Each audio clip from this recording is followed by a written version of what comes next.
Hello guys and welcome back to my channel Sharir Sarkar blogs. আশা করি সবাই খুব ভালো আছো, সুস্থ আছো। আমিও অনেক অনেক ভালো আছি। তো সকালে আর একটা নতুন ফ্রেশ ব্লগে তোমাদের সবাইকে স্বাগত। তো মা আর বাবা সকাল সকাল চলে গেছে মার ব্লাড টেস্টের জন্য, মানে ব্লাড দেওয়ার জন্য, যেহেতু সুগার টেস্ট তোমাদেরকে কালকেই বলেছি। তো ফাস্টিংটা টেস্ট করার জন্য গেছে। জাস্ট বাবা ফোন করলো একটু আগে যে মানে যে নেবে আর কি ব্লাড, মানে নেওয়ার লোক একটু দেরি করে ফেলেছে। তো সেই জন্য বাবা বললো একটু মানে আমাকে কয়েকটা কাজ করে রাখতে বলতো, কারণ একটু, তার কারণ মা রান্না বান্না করে যেতে পারেনি, মাকে এসেই আবার খেতে হবে, খেয়ে আবার 2 ঘন্টা পরে পিপিটা টেস্ট হবে। তো সেই জন্য আমি কিছু খাবার দাবার করে রাখছি। তার কারণ হচ্ছে গিয়ে নাহলে এসে প্রবলেম হয়ে যাবে, বেশি সময় লাগবে। তো যাই হোক, আমি করে নিই আর এখন থেকে ভিডিওটা শুরু করলাম তোমাদের সামনে। আর কালকে দেখলাম আমার দুটো ভিডিওতে কপিরাইট এসে গেছে, এটা নিয়ে একটা খুব চাপে পড়ে গেলাম। কারণ আমার কপিরাইট আসার কথা না, কারণ ব্যাকগ্রাউন্ডে মিউজিক চললে পরে আমি সেটা নয়েজটাকে ইয়ে করে দিই, মানে ওটাকে ভয়েস ওভার দিয়ে দিই। তো জানি না কেন দুটো ভিডিওতে কপিরাইট এসছে। যাই হোক, আমার তো এখনো মনিটাইজেশন অন হয়নি, তো সেটা নিয়ে আমি অত চাপ নেই। যাই হোক, কেন কপিরাইট লাগলো আমি সেটা বুঝলাম না, মানে কি কারণে। এতদিন পর্যন্ত ঠিকঠাকই ছিল, জাস্ট রিসেন্ট কালকে দেখছি কপিরাইট এসছে দুটো। তো এই হলো ব্যাপার। আমি এখন আমার কাজটা করে রাখি, তারপরে ওয়ার্কআউট করতে হবে। আজ শোল্ডার আর ট্রাইসেপের ওয়ার্কআউট আছে, একটু মানে চাপ আছে, যেহেতু মানে রাইট শোল্ডারটাতে ডেল্টয়েডটাতে একটু পেন, মানে ভালোই পেন আছে, তো সাবধানে করতে হবে আর কি। চলো, পরে কথা হচ্ছে আবার, একবারে কাজটা ছেড়ে পরে যখন ফ্রি হবো কথা বলবো। চলো। A few moments later.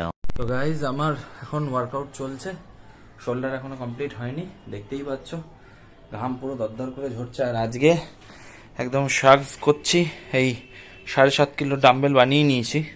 এদিকে সব হয়ে গেছে, ফ্রন্ট প্রেস, ব্যাক প্রেস, এল রাইজ সব হয়ে গেছে। এখন এইটা করছি, এটা লাস্ট, এটা করে তারপরে ট্রাইসেপসে যাব। প্রচণ্ড টায়ার্ড লাগছে। শোল্ডারের এক্সারসাইজ মানে অনেকগুলো থাকে, অনেকগুলো আইটেম থাকে, আর তার জন্য প্রচণ্ড কষ্ট হয়। তো এই হলো ব্যাপার। তো ভাবলাম ওয়ার্কআউটের মানে মাঝে তোমাদের সাথে একটু কথা বলে নিই, তাই কথা বলছি। চলো, আবার পরে তোমাদের সাথে কথা হবে। আর মা তো যেমনটা তোমাদেরকে বলেছিলাম ফাস্টিং এর জন্য ব্লাড দিয়ে এসছে, আর এবার পিপিটা টেস্ট হবে, সেই জন্য মানে মা একটু রেস্ট নিচ্ছে নিচে, খাবার দাবার খেয়ে রেস্ট নিচ্ছে, আবার 2 ঘন্টা পর যেতে হবে। কি হয় না হয় সবটা তোমাদের সাথে শেয়ার করছি। চলো গাইজ, আমার ওয়ার্কআউট ডান, ট্রাইসেপস শোল্ডার দুটো হয়ে গেছে। আর যেহেতু দুটো পোর্শনের দুটো পার্টের ব্যায়াম করলাম, সেই জন্য অনেকটা সময়ই লেগে গেছে। আর মা এদিকে ব্লাড দিয়ে চলেও এসছে, হয়েও গেছে, এদিকে এখন একটু কিছু রান্না বান্না করছে। তো এখন ঠিক লাগছে তো শরীর? এখন একটু ভালো লাগছে। পিপি ফাস্টিং দুটো দিয়ে এসছে, আর প্রেশারও চেক করিয়েছে। প্রেশার কিরকম আছে, নর্মাল নাকি? প্রেশার একটু হাই হয়ে গেছে।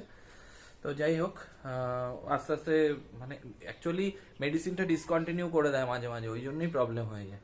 তো মেডিসিন এবার থেকে খেতে হবে কন্টিনিউয়াস। তো এমনিতে তো খায়, তো মাঝে মাঝে ভুলে যায়, তো এরকম হয়ে যায় আর কি। তো এখন পেয়ে গেছে প্রচন্ড খিদে, তার কারণ হচ্ছে গিয়ে প্রি ওয়ার্কআউট মিল নিয়েছিলাম। প্রি ওয়ার্কআউট মিলের পরে এখন পোস্ট ওয়ার্কআউট মিলটা নিতে হবে, কারণ প্রচন্ড খিদে পেয়েছে, যেহেতু দুটো এক্সারসাইজ করেছি। আর দেখতে পাচ্ছ ঘাম ঝরছে, কারণ গরম তো অলমোস্ট পড়েই গেছে। ওই সকালের দিকে তাও একটু ঠান্ডা ঠান্ডা, তাও হালকা, কেন গরম পড়েই গেছে বলতে পারো।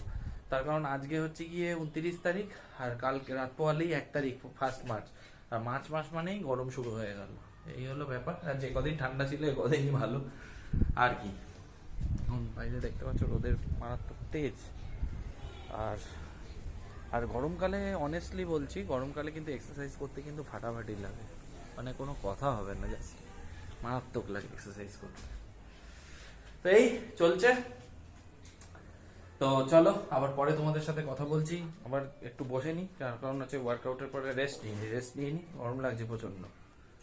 আমি একটু আগে কাজকর্ম সেরে বাবার সাথে একটু হাটে গেছিলাম, হাটফাট করে এলাম। তো করে এসে সন্ধে সন্ধে দিলাম, দিয়ে জাস্ট নামলাম। আর মা এখন শুয়েই আছে, শুয়ে একটু বই পড়ছে। বললাম যে তুমি একটু রিল্যাক্স করো, তার কারণ আজকে যেহেতু দুবার ব্লাড দিয়েছে, সেই জন্য শরীরটা একটু উইক আছে।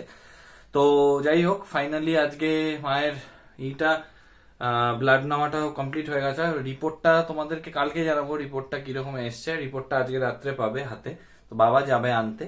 তো রিপোর্টটা আসলে পরে বোঝা যাবে যে সুগারের কন্ডিশনটা কি আছে। প্রেশার তো হাই আছে, তো সুগারটা জানি না, এখন ফাস্টিং পিপি কত আসবে সেটা দেখা যাক, কত কি হয় না হয় এটা নিয়ে একটু লিটল বিট টেনশন আছে, বাট জানি হয়তো নর্মালি থাকবে, কারণ মা যেহেতু ইনসুলিনটা কন্টিনিউ করে, তো সেই জন্য ওটা ইয়েই থাকবে।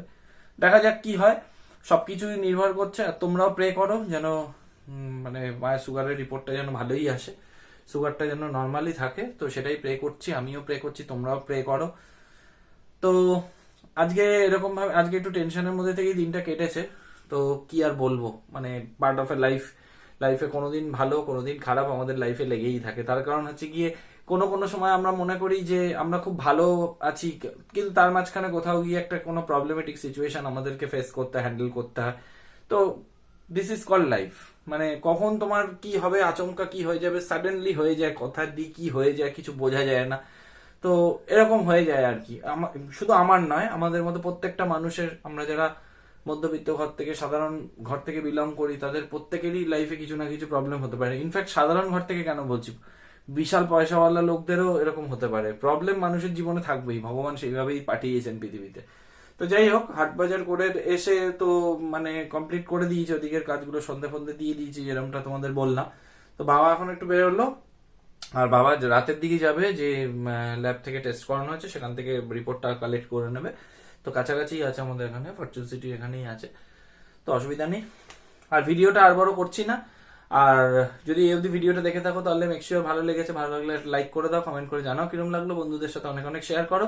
আর সবশেষে চ্যানেলে নতুন হয়ে থাকলে চ্যানেলটাকে সাবস্ক্রাইব করে পাশে থাকা বেল আইকনটাকে ক্লিক করে অল নোটিফিকেশনটা অন করে রাখো, যাতে ভিডিও আপলোড হলেই সবার আগে নোটিফিকেশনটা তোমাদের কাছে পৌঁছে যায়।